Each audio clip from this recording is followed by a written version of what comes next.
Thank you very much. Thank you very much. Now, you may be wondering why I'm taking the time to come and speak with you. Clearly, you are very important people, all of you. And when I listened to the presentation of your Member of Parliament, the part about treating people with dignity resonated with me. So I'm here because I am your servant. And every citizen of Jamaica, whether they are in schools, in hospitals, in workplaces, in churches, wherever they are, in the marketplace, I have a duty to present myself to them. Now, physically, I can't appear to everyone individually.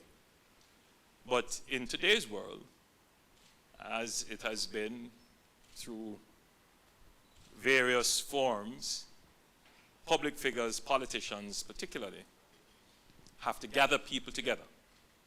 Whether it is the proverbial town square, or today we use virtual platforms. This is kind of in between. You are in a proverbial town square in your very small hall.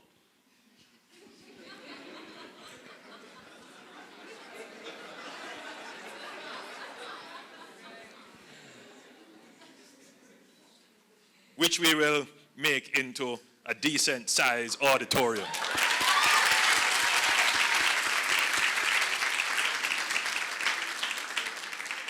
And I'm sure that whatever we say here will be transmitted virtually to everyone who wants to see it. So, in effect, this is a stage, a platform, an opportunity for me to speak to every Jamaican, but to speak to this age group of Jamaicans, this cohort of Jamaicans. Now, some of you will become voters very soon. Some of you are already voters. And of course, teachers are here already. The business of your country is absolutely important. There are some, unfortunate, who are frustrated, dismayed, don't have enough information to make decisions about their country. And there are those who are very worried about their future. As you leave this stage of your life, graduating from high school, looking to go, some of you to university to extend your education, some of you, because of economic circumstances, you will have to work. Some of you are even thinking of migrating. I am tempted to say, by show of hands, who are seeking to migrate? I'm not going to do that. I already know it's a quite large percentage. So I'm here today to, one, make the connection with you as citizens, but young citizens, who will, by virtue of your franchise, your right to vote, could have an impact on the future of the country. So every one of you here has the power to determine the future of not just your life, but of the entire nation.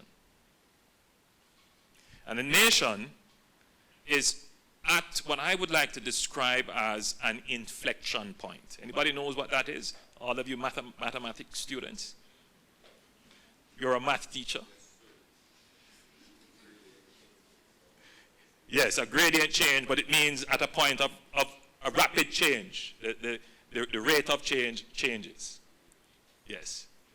So we are at that inflection point. Some people say we are at a tipping point. That's where something great or bad could happen. But I don't think it's great or bad. I think it's an inflection point with an upward trajectory. We are right at that point. And let me tell you why I think we are at the inflection point. And what are the threats to that rapid upward shift in our growth trajectory. For many years, longer than most of you in this room have been alive, our economy has been weighed down by debt.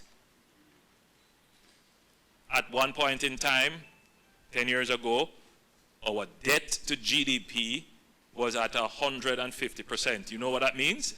The economic students inside here will immediately know what that means. Right? I see Martin Luther King is smiling because you're an economic student. Precisely. I'd ask you to explain. Come on, explain it. Come on.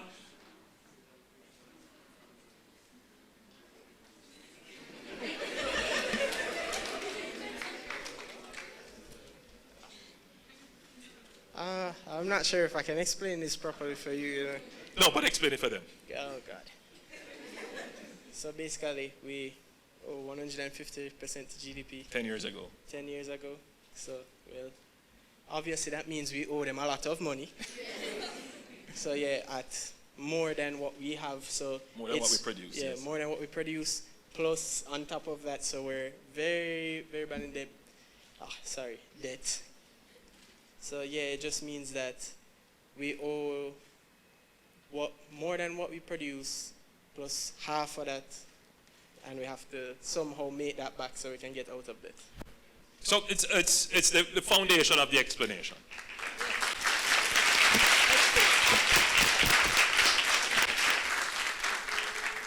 So 10 years ago, or just about 10 years ago, the country was really in a crisis. That was a tipping point. The totality of what the country produced, we owed in debt, plus 50% on top of that. That's what it meant. So two things could change that. Two things could change that situation. Anyone care to tell me what those could be, what options we have or had? So one thing we could do is to increase the size of our GDP, which is our total output. Or we could have our debt forgiven.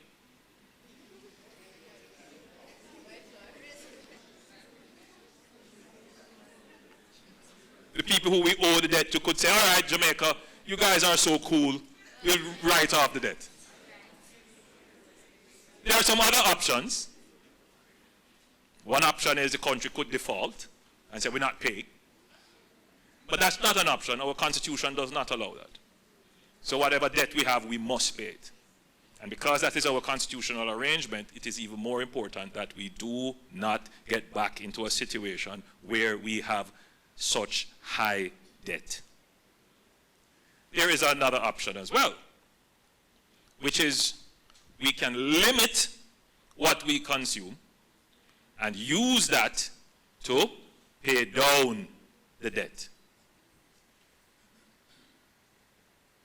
Now, some of you may be too young to remember this, but Jamaica went through that exact scenario in the last decade, where we had to go through what was called fiscal consolidation, austerity measures.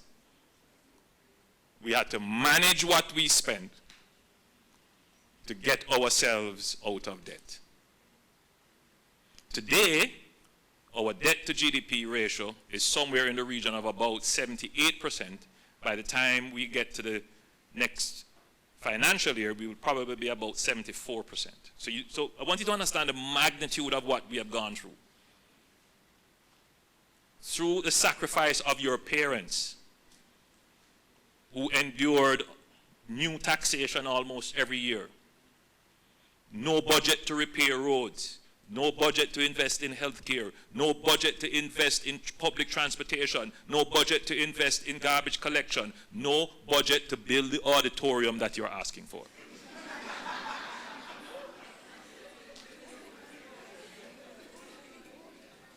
No budget to pay increased wages to our public servants. And we went through that process in order to bring down our debt. Sometimes I listen to the public conversation and it is disconnected from the reality of our situation. It is important that the next generation of Jamaicans are grounded in our struggle and understand it. And do not argue in public debates as if public finances just appear from out of the air, or there is some reserve money that is out there somewhere that the government can just reach in and take. Everything that we have, which is known as the budget, comes from you, all of you. Whether it is your GCT, your income tax, or the other taxes that you pay, or the other fees. The ability of the government to spend depends on the revenues it gets from the economy.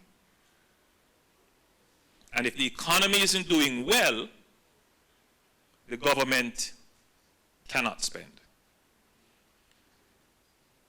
For many decades, in our economic psychology, the term I'm coining, or rather in the political economy of Jamaica, if the government didn't have tax revenues, then we could borrow.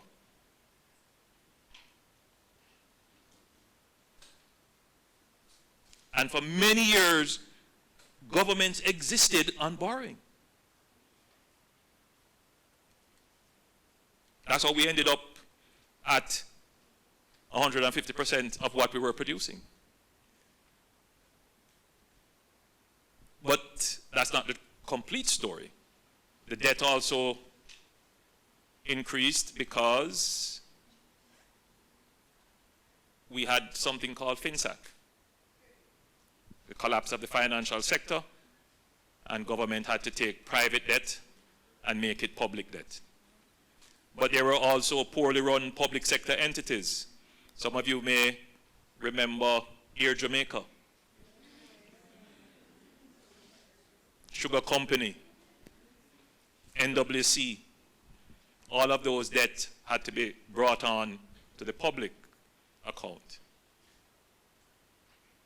So Jamaica reached a tipping point, a crisis point, where we had to say we're going to be fiscally responsible. And you know what the word fiscal means. It means we must be responsible in how we arrange our public financing. It means we can't spend more than we are earning. So there are many persons who like to think that there's no connection between our output and our expenditure.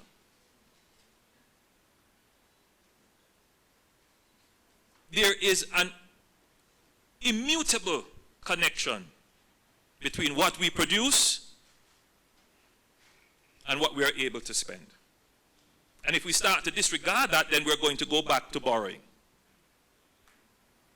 I don't want the next generation to think that way. You who will occupy the public space and lead public discourse must totally eliminate that from your consciousness and challenge those who speak like that.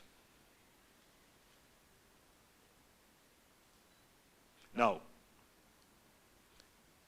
going forward, the government has established 2 lines of efforts which it will pursue. the first line of effort we have been ongoing, and that is on increasing our productivity. You are not going to hear much conversation about productivity. You hear a lot of talk about increased pay. Government must spend more. But you don't hear anyone say that Jamaica's productivity is amongst the lowest in the region. You're not hearing anyone saying that our productivity has not grown for the last 30 years.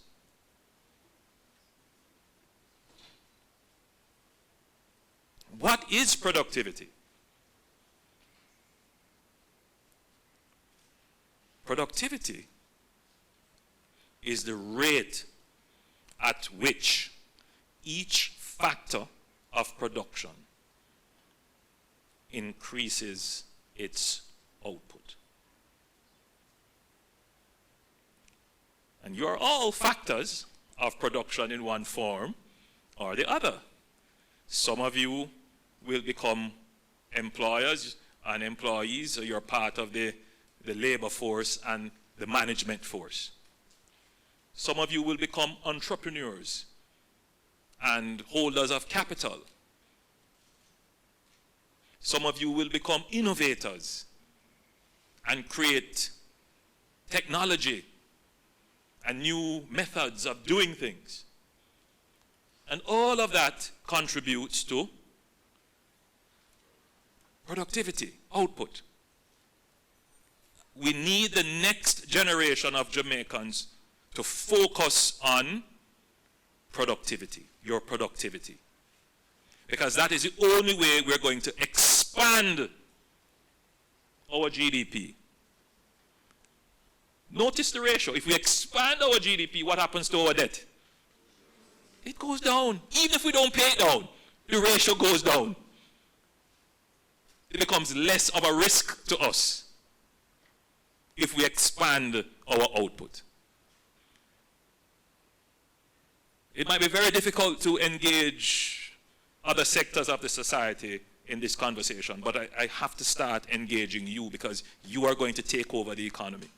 You are going to become the new workers of the future. You are the new managers of the future. You are the new innovators of the future. And I need you to start thinking about how you are going to become the most productive generation of Jamaicans.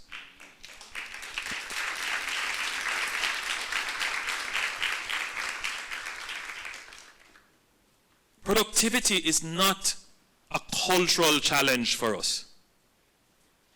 Wherever I travel in the world, I meet Jamaicans. And they are all over. And when I talk to the people who they work for, they are very complimentary of how Jamaicans are productive, innovative, and how they take initiative. So why is it that we're not seeing a massive productivity increase in Jamaica? But yet, we are exporting our productivity, exporting our talents every year to other economies, to have other economies grow.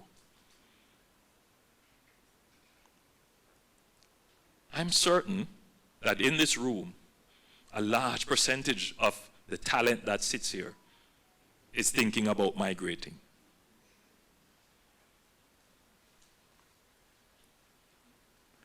And for decades that has been the case. Jamaica is a net exporter of its talent. Jamaica cannot grow unless we are able to attract new talent. We need to attract new talent into Jamaica, and we need to keep the existing talent that we have. So I'm asking all of you here to think about how you're going to make the long-term commitment to Jamaica. Yes, you may have to migrate to improve your talent, to get education and so forth, but still think about how you can come back in and contribute.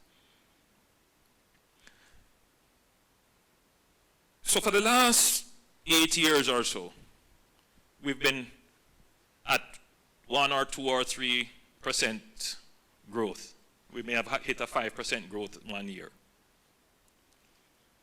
But we need to crack that threshold now and start looking at 5, 6, 7, 8% growth. That rapid rate of change where the growth curve moves from this is the inflection point, to this.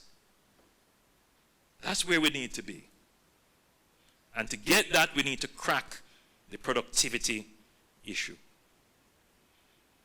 And it starts with a mindset change. And I'm hoping today that I'm reaching into your minds and hopefully effecting in it a new way of looking at the future of your country. Now, one of the greatest complaints I have from business people, let me not say business people, from employers, because a general complaint, is that they can't find labor. They can't find people to work.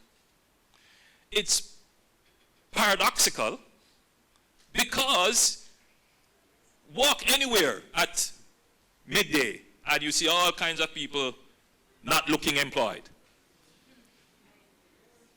Lots of young people like yourself not employed.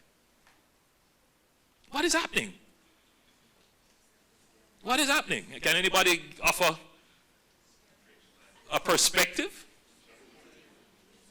Any of the teachers may want to offer a perspective as to why is this?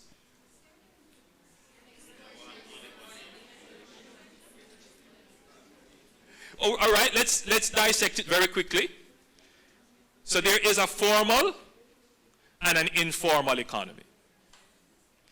Now, when we measure employment, we don't ask if you are formally employed. We ask, have you been employed gainfully, working for pay over the last X number of, I think it's weeks or months or whatever it is. So they don't really say, they don't ask you what you are employed in specifically. They do ask, but it's a very wide list of employment.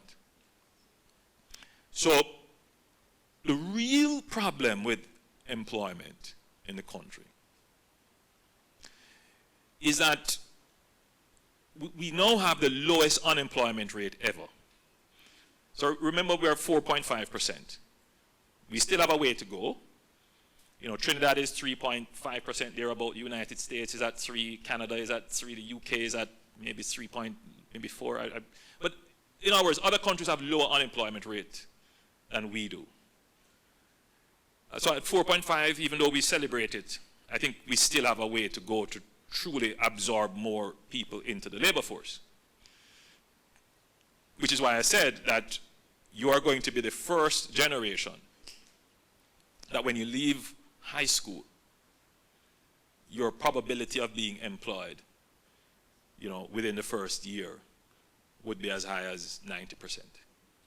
Because they really need people to work. Very high. Youth unemployment, however, is now in the low teens. So maybe not 90% if you consider what youth unemployment is. So maybe you have an 80% chance of being employed. But that's still very high. Still very high. But getting a job once you're qualified within a reasonable period of time, high probability. But there is a challenge. And the challenge is that the economy requires skills. So yes, there are many jobs that require laborers, just low-level, unskilled work. But more of the jobs that are being created requires skills. In other words, the jobs that are going to add the greatest value to the growth of the economy requires skills. And that is where the problem is. So most of the people that you see not absorbed into the economy are outside of the economy because they don't have skills. So, one of the reasons why I'm speaking to you today and address your wider school population is that it is important that you stay in school, that you graduate with not just certification, but with a practical skill.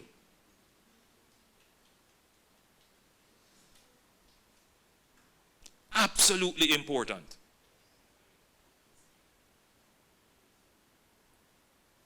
Absolutely important. It's important for you, but it is important for the economy to increase its productivity.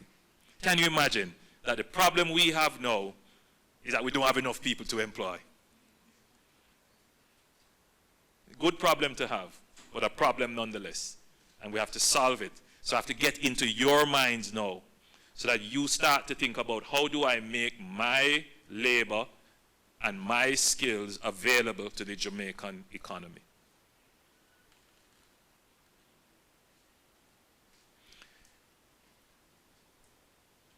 So, I hope you're seeing that our economy is on a fairly good footing.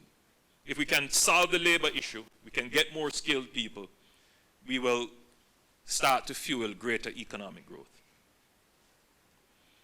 But that's not the only critical variable in the equation. There is another line of effort that the government must now pay attention to. And that is building peace in our society. Now, when I say peace, a lot of you are saying, but our country is not at war. We don't have armed conflict. We're not being invaded by an outside entity, as you have said, very correct. But let's look at our murder rate.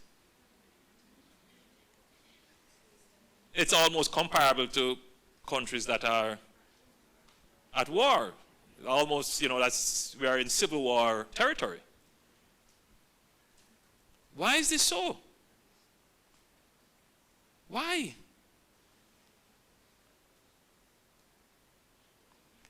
By the way, 10 years ago, it was a Jamaica problem.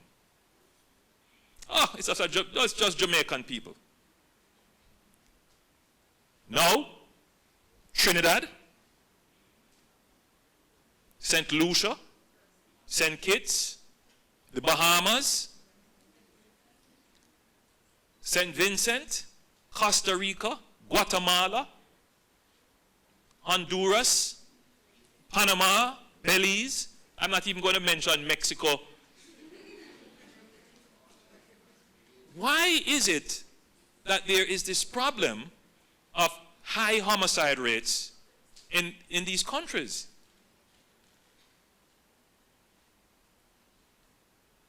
Something has gone wrong. Firstly, without question, the way in which we have socialized our young people has left them violence prone. Our society has become permissible to violence.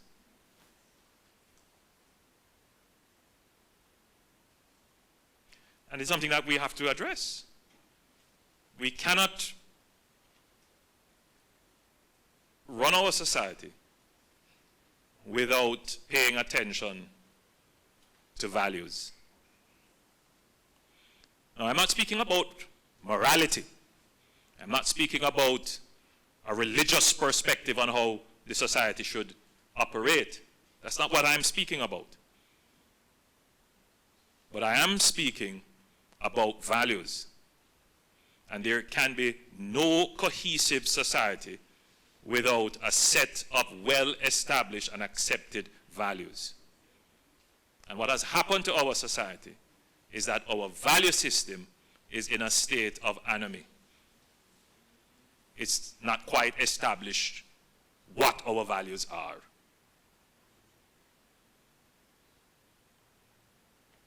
So we are in this constant struggle of wanting to be free to do what we want to do, free to express ourselves, free to take our position, but yet everyone must be respected. Oftentimes, freedom to do what I want to do will end up in someone feeling disrespected. And when those two things collide, you end up in conflict. And how do you resolve this conflict? Oftentimes, we resort to violating the human personhood in a physical way. And unfortunately, it results in the ultimate violence, the taking of life.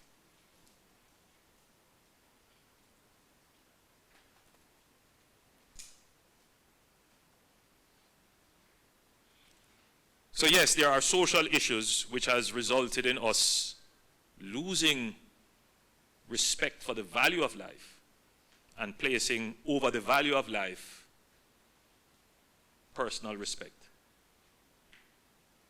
and personal freedom. So the value of life is not the highest value. But then there's another element which is happening in societies like ours. And that is the organization of violence. So it's one to have social violence. You are in school, somebody step on your clocks. You see that? You disrespect my shoes. Your life is not valuable more than my shoes. So I beat you to a pulp.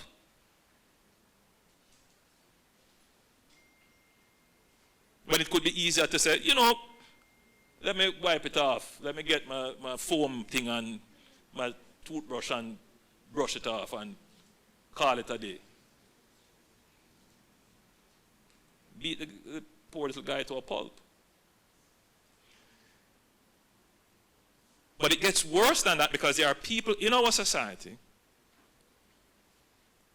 who see youngsters like yourself and say, well, you're wasting time trying to get work 9 to 5. You can earn more money.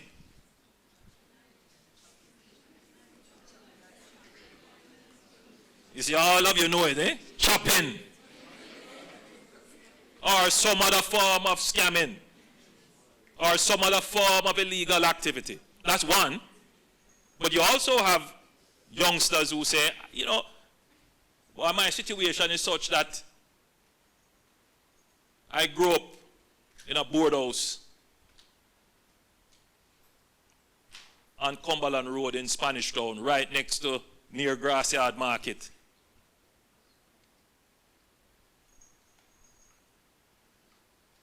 Parents couldn't send me to a big school. I never did well.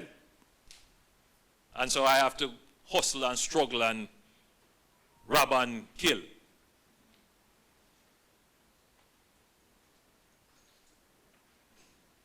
But there are those who have the similar circumstances who decided that they are not going to take that route.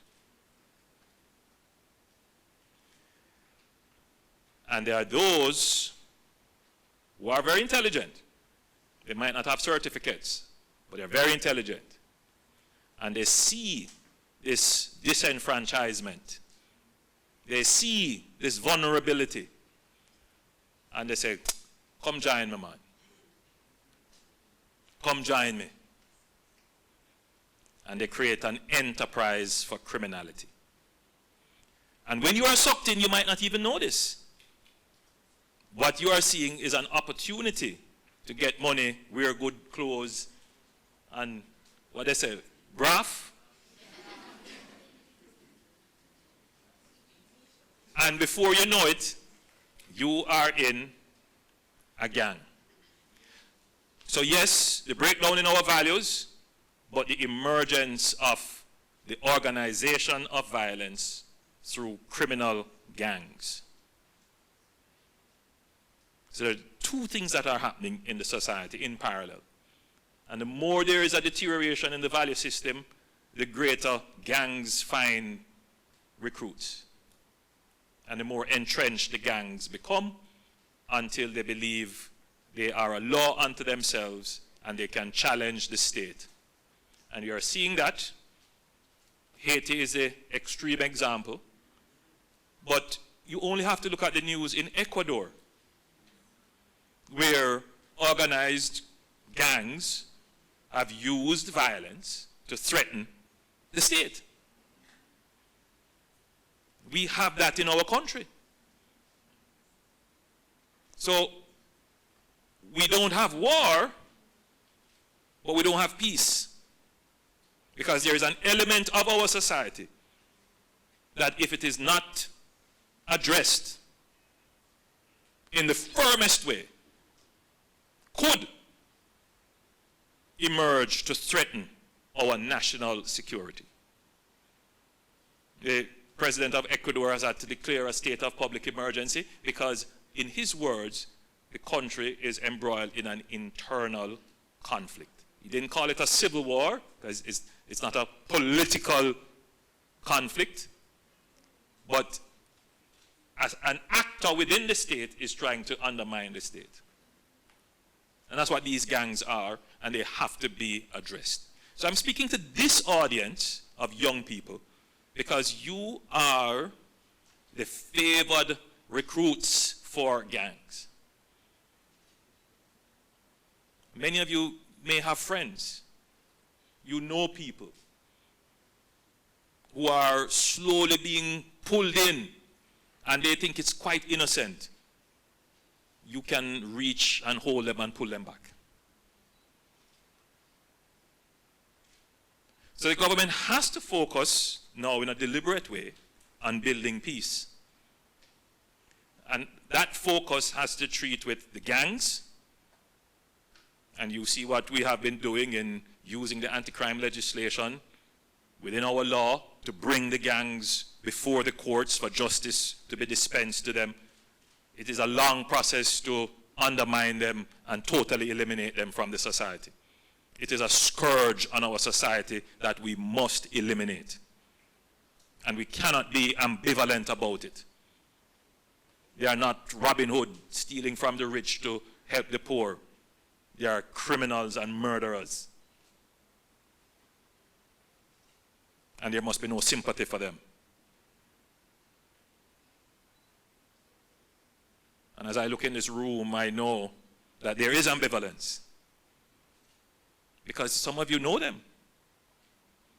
They may be even family members. But when they come together like that, they are a threat to your own safety and security. And we must eliminate them from our midst. But the other element is, what are we going to do about the values? How are we going to return our society to a value hierarchy where life is the greatest value?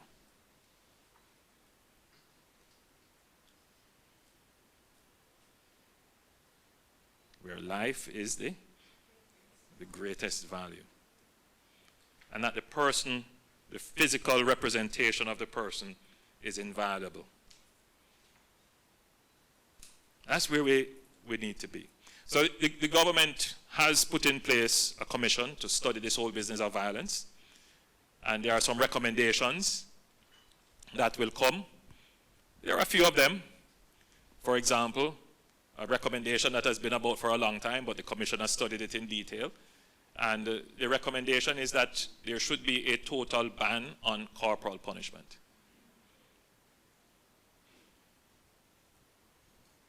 That is going to be a controversial one, but I think that the society is at this point now where it must confront itself on how it uses violence as a means of disciplining children. Because that's what corporal punishment is. It is a violation of the personhood of the child.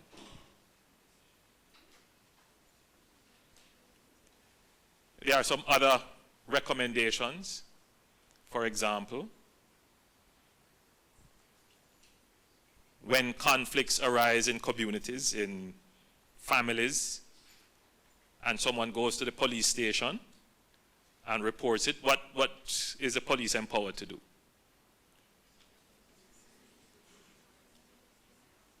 Police gives you a warning. So if you go to the police station and say, somebody threatened to do me harm, or I had a conflict, as was the case recently in Trelawney, where there was a family dispute. It was brought to the attention of the police, and then the following day, the person was killed by relatives. And we have seen many situations like this. In the case where 5 persons were killed in Clarendon, you recall, the person who did the killing was brought to the attention of the police before he had committed an act of violence against a family member.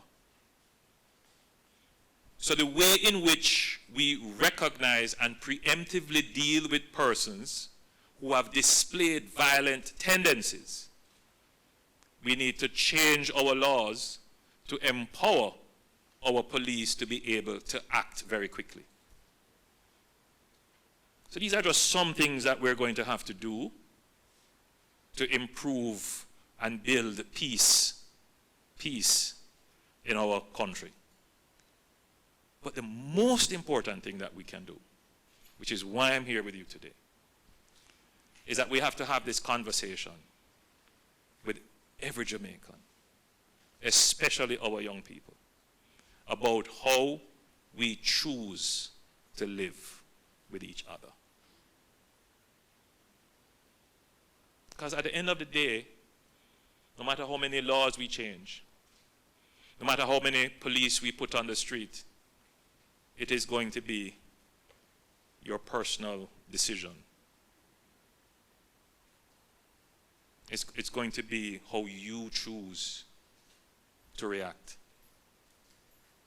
So I'm appealing to all of you here to become ambassadors for peace. You are the sixth formers. You are the leaders of discipline in the school. You are also academic leaders in the schools. You are role models in the schools. You can become the model of peace for those who look up to you.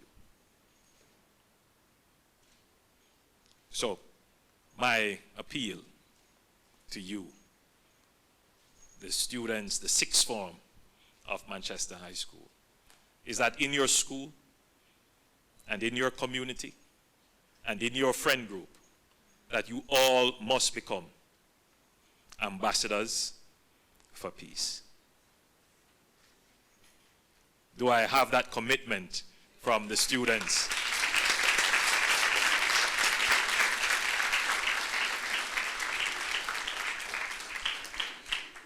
If our 2 lines of effort work, if you increase the productivity of the country, which I'm certain that this will be the most productive generation of Jamaicans in the last 50 years, this generation sitting right here. That increase in productivity will also spawn in itself an increase in peace. More people employed, less people being dragged into gangs. And that greater peace itself will lead to prosperity. Don't be shy and afraid of that word. Prosperity is something that is promised to you, and that you should lead your life for it. And prosperity doesn't mean, abundance and wealth. It means fulfillment and satisfaction, and it means peace. So let's increase our productivity, increase our peace. That will increase our prosperity, which will increase our productivity, which will increase our peace, which will increase our prosperity, which will increase our productivity. What do you call that? A virtuous cycle. That's what we want to create in Jamaica. A virtuous cycle. Productivity, peace, prosperity. More productivity, more peace, more prosperity. God bless you and thank you.